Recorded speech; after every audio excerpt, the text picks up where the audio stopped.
Hello po sa inyong lahat mga ka-crypto. Ako po si Pinoy Crypto Trader at sa video na ito ay atin pong pag-uusapan ang tungkol dito kay Bitcoin versus Wrap Bitcoin. What's the difference? Ano nga ba ang pagkakaiba ng Bitcoin at ang Wrap Bitcoin? Yan po ang ating pag-uusapan sa video na ito. Pero bago po tayo magpatuloy ay nais ko po munang bigyang linaw ang aking disclaimer kung saan ang nilalaman po ng video na ito ay hindi po ito isang financial advice. For education and information purposes lamang po ang layunin nito. Nais ko na rin pong magbigay babala na wala pong kahit anumang group chat ang Pinoy Crypto Trader. Ayan po mga ka-crypto, Bitcoin is known for its liquidity and security. Ethereum offers a more versatile blockchain with innovative features like smart contracts and decentralized applications or dApps.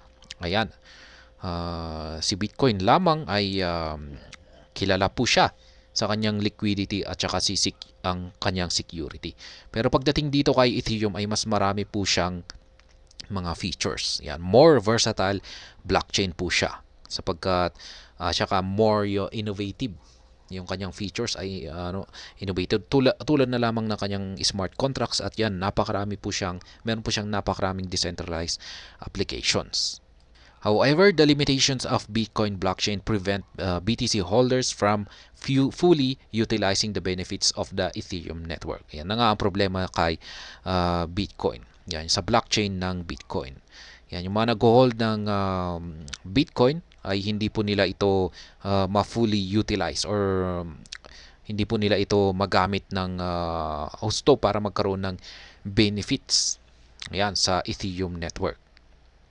Kaya yan, naghanap po sila ng paraan at ang kanilang nakitang solusyon ay ito, yung paggamit ng Wrap Bitcoin or WBTC. Yan po yung naging solusyon para si Bitcoin ay pwede po siyang gamitin sa Ethereum network.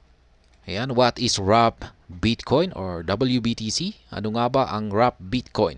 Wrap BTC or Wrap Bitcoin is an ERC20 token that represents Bitcoin on Ethereum blockchain. Ayan, isa po pala siyang ERC20 token kasi gumagamit po siya ng Ethereum network. It is created by wrapping or tokenizing Bitcoin, allowing users to access the functionality of Ethereum while still retaining the value of Bitcoin. Yan po. Isa po siyang tokenized na Bitcoin. Ayan, gumagamit po siya ng ERC20. Yan, para pwede po nating magamit ang Ethereum network at maliban po dyan ay nare-retain po niya ang value. Hindi po nagbabago. Pareho po yung value ng Bitcoin sa Wrap BTC. Yan, Wrap BTC acts as a bridge between the two blockchain ecosystem, enabling BTC holders to participate in decentralized finance or DeFi ecosystem and utilize Ethereum-based applications. Yan po yung purpose ng Wrap BTC. Yan po ang gamit ng Wrap BTC. Yan, para magamit natin si Bitcoin ng maayos dito sa mga platform ng Ethereum tulad ng kanilang mga decentralized finance or DeFi ecosystem at lahat ng mga Ethereum based na applications nila ay yan, magagamit po natin ang ating Bitcoin sa pamamagitan ng pag-convert dito sa pamamagitan ng pag-convert sa ating Bitcoin sa Wrap Bitcoin na version nito. Yan, ano nga ba ang advantages ng paggamit ng Wrap BTC?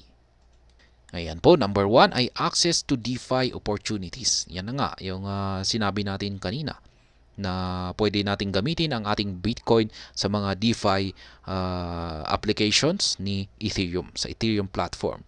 At yan, marami po kasi yung mga DeFi applications ni Ethereum ay meron silang lending, borrowing, yield farming, and liquidity mining.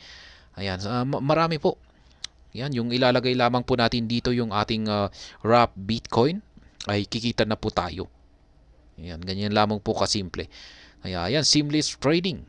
Yan, pwede na rin po tayong mag-trade sa mga decentralized exchanges ng Ethereum network.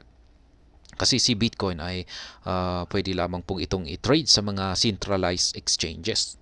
wala pong hindi po siya available sa mga decentralized. Kaya yan, kung gusto nating kung tayo po ay mahilig mag-trade sa mga decentralized exchanges at gusto nating i-trade si Bitcoin, ay yan nga, kailangan nating i-convert yung ating Bitcoin ng wrap BTC. Ayan, number 3, compatibility with the Ethereum ecosystem. Ayan, compatible po siya. Kaya nga ito nga yung pinakadahilan kung bakit gumawa sila ng wrap BTC. Yan, para maayos na magamit ni Bitcoin ang network, ang Ethereum network. Faster transaction confirmation. Ayan, mas mabilis po yung kanyang mga transaction processing dito. Ayan. Kaya advantage po ito sa mga mahilig mag-arbitrage. Ayan, yung mga nagtitrade. Ayan, yung gusto talaga nilang makapasok agad. Yung kung nagtitrade sila, gusto nilang ma-execute kaagad yung kanilang mga trading. Kasi meron po kasi tayong tinatawag na slippage. Yung slippage na yan ay kung bumili ka sa ganitong presyo, tapos nung na-execute na yung order, ay biglang yung presyo na linagay mo kung saan ay dito yung ito yung presyo na gusto mong bilhin ay biglang iba na, nagbago, kasi dulot po yan ng slippage. Kaya yan, pero kung mabilis yung transaction settlements nito, ay yan, maiiwasan po yung ganyan na problema. Increase liquidity. Ayan, yan na rin. Number 5, yan na rin po ang isa sa advantage. Brings additional liquidity from Bitcoin investors. Yan, maganda kung liquidity ay, yan na nga, maganda po yan para sa mga investors. Cross-chain interoperability. Ayan, yung bridge nga ito. Bridge between Bitcoin at saka Ethereum blockchain. Yan, ito yung nagsisilbi na parang tulay para magamit ang Bitcoin, yan, sa Bitcoin network at saka ang Ethereum network. Ayan, comparison. Ayan, ano nga ba ang pagkakapareho ng wrap BTC kay Bitcoin? Ayan, sa native na si Bitcoin. Ayan, ay Bitcoin operates on its blockchain while wrap Bitcoin is built on the Ethereum blockchain. Yan po yung kanilang pagkakaiba.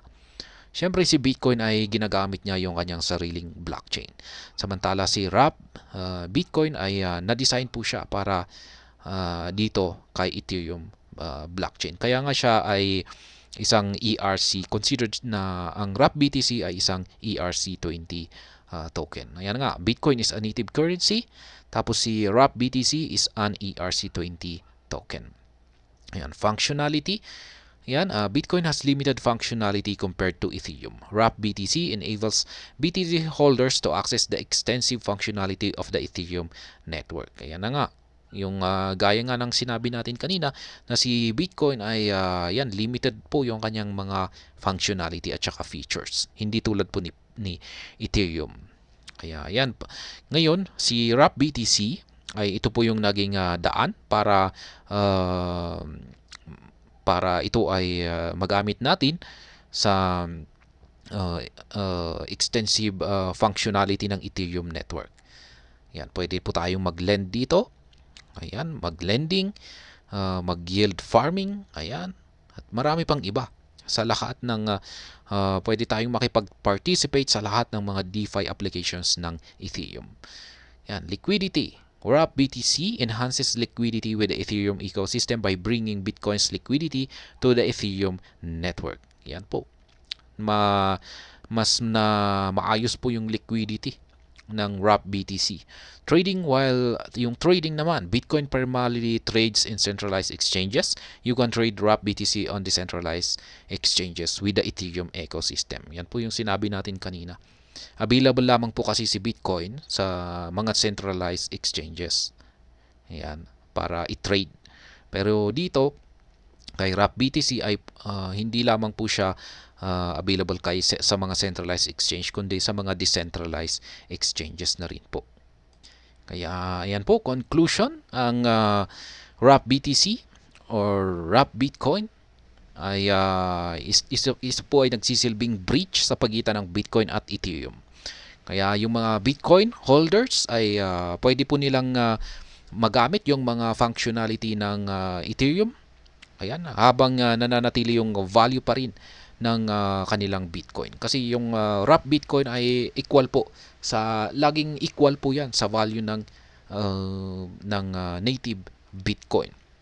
Ayan, yung kagandahan lamang kasi dito kay wrap BTC ay magagamit natin lahat ng mga features na meron dito kay Ethereum.